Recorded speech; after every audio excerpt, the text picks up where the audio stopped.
Welcome back to another episode of Fractured Fate. Here we are in one of the exploratory levels. And as we enter the room, we can see something that's a little bit off. Messed up a little scroll there. This little scroll in the background is where the player will first get their first clue. So you can see this little room back here is our little starting area. This is where the player will port into the level, and as they come to the door, that's going to close off. This exit here is also going to be closed off until they can solve the puzzle. If we look on the floor here, this is a little flame chamber, and this room will also be covered in coal dust, which is just thankfully just sitting on the floor.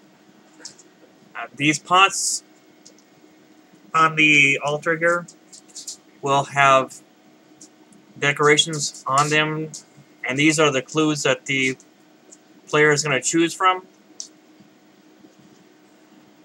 The scroll in the back, they'll be able to examine this, and it will open up into a nice large screen display so that they can, and it'll have a texture background, but it'll also have an overlay so that they can read the riddle and figure out which pot they have to open in order to progress into the next area. If they open the right pot, the far door will open. If they open the wrong pot, it'll throw out some sparks, and then the entire room is going to light up in a nice little blaze. Unlike most games, when the player dies, it's usually game over, and they'll have to reload or restart or do something. In Fractured Fate, when a player dies, they go back to the starting area, and if they encounter an area that they've already been through, the difficulty of that area is going to increase up to the third level. Once it gets there, it's kind of stuck there. The difficulty doesn't progress any further.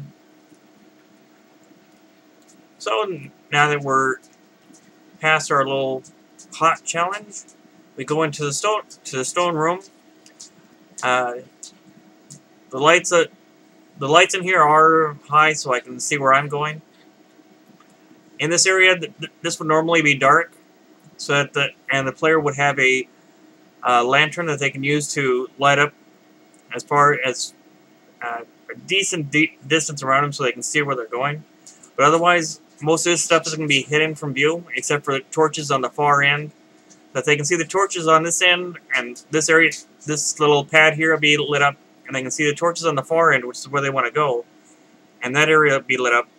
And their challenge is to get through this little maze of stepping stones, which is actually a three-dimensional maze, in order to get to the other side. And we will slowly progress here because, whoa, I missed my stones. Oh, damn. I have to go back up there.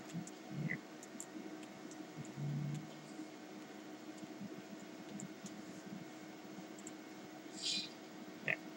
Let's try seeing without falling off. Whoa! I did it again. As you can see, the stones move, and this is very difficult and unreal as it's first person, but eventually they'll get across. This is set to the lowest difficulty, which means as long as they don't fall off the stone, there are no borders on the stone, so if they fall off, they'll have to go back to the starting area. And if we can just go through this one more time, see if we can do this without falling off, or having that happen. Let's see if we can jump. Ah, there we go. You can see the stones move up and down. Ah, that one doesn't work. So anyway, as you can see, it is a bit of a maze that they'll have to progress through. And this would ideally be in a third-person camera and not a first-person, so you can actually see where you're stepping. And now we'll progress into the fire room. On the floor in here is a series of little stone blocks. Unreal didn't really render that too well. And along the wall, these long walls here, there's going to be pictures which are going to relate to pictures on the stone blocks on the floor. Now the objective here is to pick the right path to get to the other side. All of these blocks, when the player gets in here, they'll be able to examine each of these blocks and choose to either look at them closer or step on them. Now, the reason we don't want them to just blindly run through here is because there's also going to be torches and other little traps along these walls, which if they step in the wrong place, it's going to get them. This is meant to be a challenge of patience, as they will have to check and step each stone that they're going to move to, so that they don't step onto a wrong stone. Just for an example, if we had pictures of bears on this first section of wall, anywhere there's a bear print or a paw print on the floor, that'll be a safe spot to step. So they'll choose to step on that and progress until there's no more bear steps. Then the next section will have a different set of pictures. They just follow the pictures and choose the corresponding tile to get through this area. And this last room, these are supposed to actually be sort of an Egyptian jackal motif. They didn't come out too great. It's still got a little work to do on character design. That and these weren't done very long. I think it took about 5 minutes to get these done. This is the final challenge, and this is also going to contain the exit.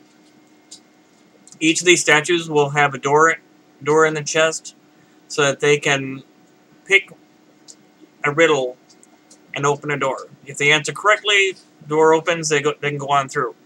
If they don't, that door's going to lock, and if they don't answer all three of them, they're going to have to start over. But all the clues are in these separate areas. If we look at an overhead map of this one,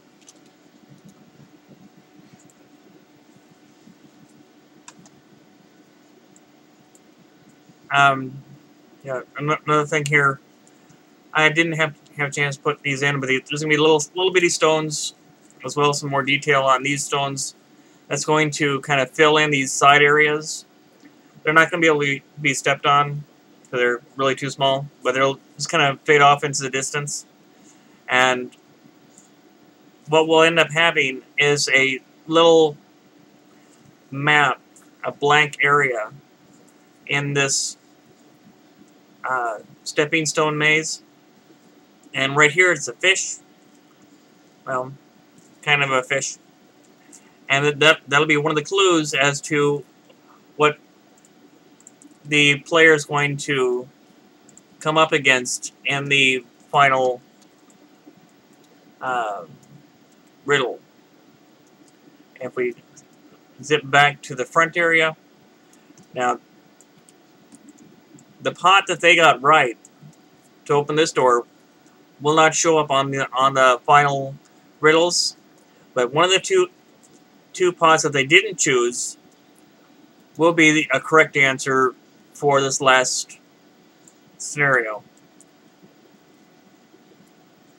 And again, with the flame room, the pictures on the wall will assemble to become a answer to a riddle on the last statue. And that is pretty much it for our exploratory level. We'll be doing a